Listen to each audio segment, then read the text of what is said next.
안녕하세요. 홍경표 강도사입니다. 이 영상을 통해서 여러분을 만나게 돼서 너무 반갑습니다. 저는 선교에 대해서 이렇게 생각을 합니다. 하나님의 마음을 품는 것, 그리고 전적으로 하나님께 맡기는 것, 또 결과까지도 하나님께 온전히 맡기고, 그리고 그 모든 것이 합력해서 선을 이루시는 그 하나님을 믿습니다. 이런 생각은 제가 대학교 때 CCC를 통해서 이런 생각이 굳어진 것 같습니다. 마가복음 6장 8절에서 9절에 보면 예수님께서 제자들에게 이렇게 말씀하셨습니다. 파송하실 때 이런 말씀을 하셨는데, 명하시되 여행을 위하여 지팡이 외에는 양식이나 배낭이나 전대의 돈이나 아무것도 가지지 말며 신만 신고 두벌 옷도 입지 말라 하시고, 그렇게 성경에 써 있습니다. 제가 CCC에서 거지전도를 다닐 때 거기에 갈 차비만 가지고 가고 올 차비는 안 가지고 갑니다. 전적으로 하나님께 의지하는 겁니다. 내 모든 것을 그냥 하나님 앞에 던져놓은 그런 상태입니다. 그 가운데 그 놀랍게 응답하시는 그 하나님의 손길을 체험하고 진짜 살아계신 하나님을 만날 수 있었습니다. 그래서 예를 들어서 이제 제가 선교사로 파송돼서 선교지에서 뭐 예배당을 짓는다. 그러면 한국에 뭐 돈을 요청해서 그 자본을 가지고 짓는 것도 굉장히 중요하죠. 돈의 위력이 어마어마하기 때문입니다. 하지만 힘을 보태서 함께 땀 흘리고 벽돌 하나하나 쌓아갈 때, 물론 기도의 벽돌을 한 장 한 장 쌓아가고 기도하고 같이 삽질하고 그런 가운데 그들의 그 사랑과 그들의 땀과 그들의 돈을 이끌어들일 수 있는 것이 굉장히 중요하다고 생각이 됩니다. 교회가 다 지어지면 그 건물이 중요한 것이 아니라 그 지어질 때까지의 그 과정이 커다란 그 교회의 자산이라고 생각이 됩니다. 이런 것은 CCC에서 제가 훈련받을 때 제 순장님이 하용조 목사님이셨습니다. 전에 들은 이야기로는 그들에게 사랑을 빼앗아야 되고 돈을 빼앗아야 되고 시간을 빼앗아야 그리스도의 장성한 분량에까지 이르게 할 수 있다고, 순원들 교육도 그렇게 시켜야 된다고 그렇게 말씀을 하셨습니다. 제가 법무부 공무원으로 있을 때 감옥에서 전도를 많이 했습니다. 어떨 때는 지금은 교도소 안에서도 시계를 찰 수 있습니다. 사형수가 먼저 믿은 그 사형수 형제는 시계를 차고 있는데, 방금 교도소에서 전도된 초신자는 시계가 없었습니다. 근데 그 초신자가 시계가 꼭 필요한 이유가 생겼습니다. 그래서 제가 그 사형수에게 너 빨리 시계 풀어서 저 초신자에게 줘라 얘기를 했습니다. 그런데 그 사건을 두고 이 사형수가 두고두고 얘기를 하는 겁니다. 그때 그 직원이 강제로 자기 시계의 가치는 교도소에서 한 10,000원 정도 합니다.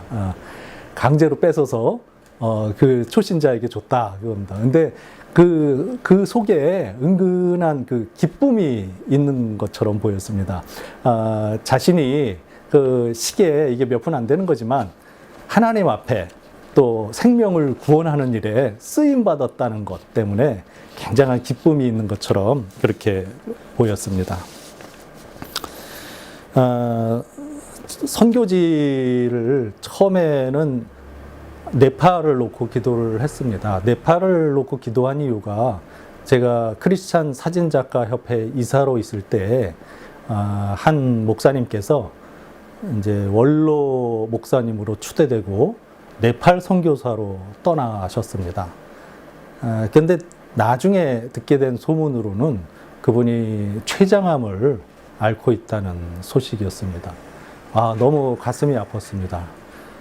그 췌장암이 오래 못 산다는 것을 제가 알고 있었기 때문이죠. 그래서 새벽마다 그 목사님을 위해 간절히 기도를 했습니다.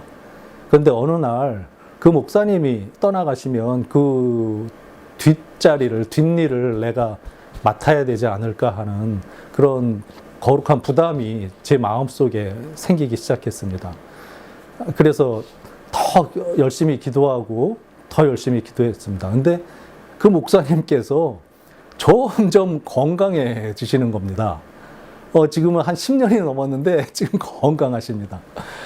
그래서 또 하나님께서 저를 다른 데 보내시려고 그러시는가 하는 기도 중에 있는 중에 그때 CCC에서 저하고 같이 거지 순례전도도 다니고 연극도 같이 했던 그런 형님이 계신데 그분은 사형리 전도지를 가지고 버스에 오릅니다.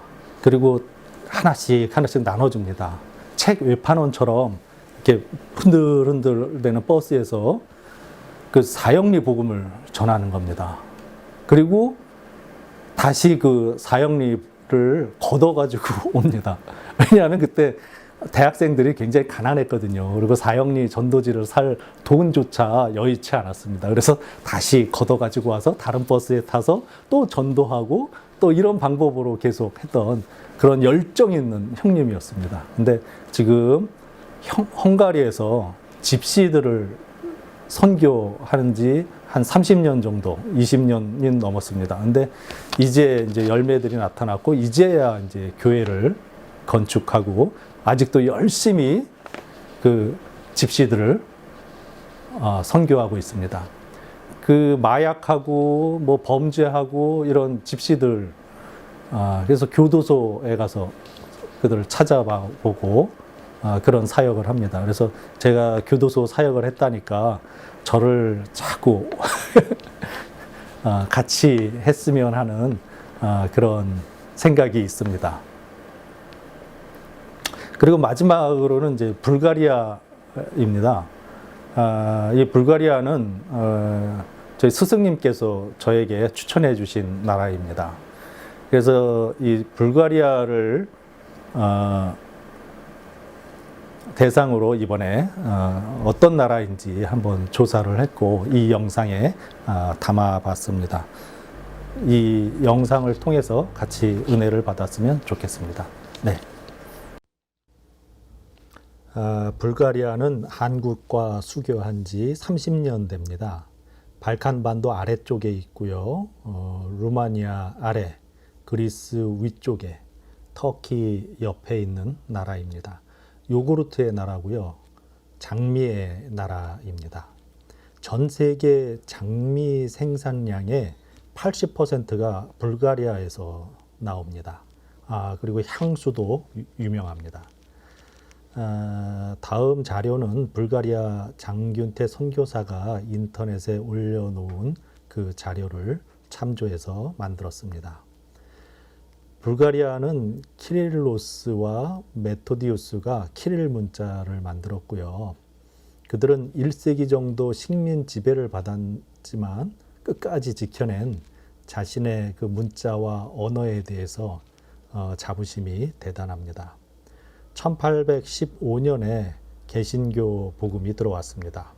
한국과 비슷한 시기에 복음이 들어왔습니다. 불가리아 정교회에 소속된 사람들이 많습니다. 불가리아 인종 분포를 살펴본다면 불가리아인이 84.8%, 터키가 8.8%, 롬족, 집시를 말합니다. 4.9%, 그리고 러시아, 아르메니아, 그리스인을 포함해서 1.5% 정도로 그렇게 구성되어 있습니다.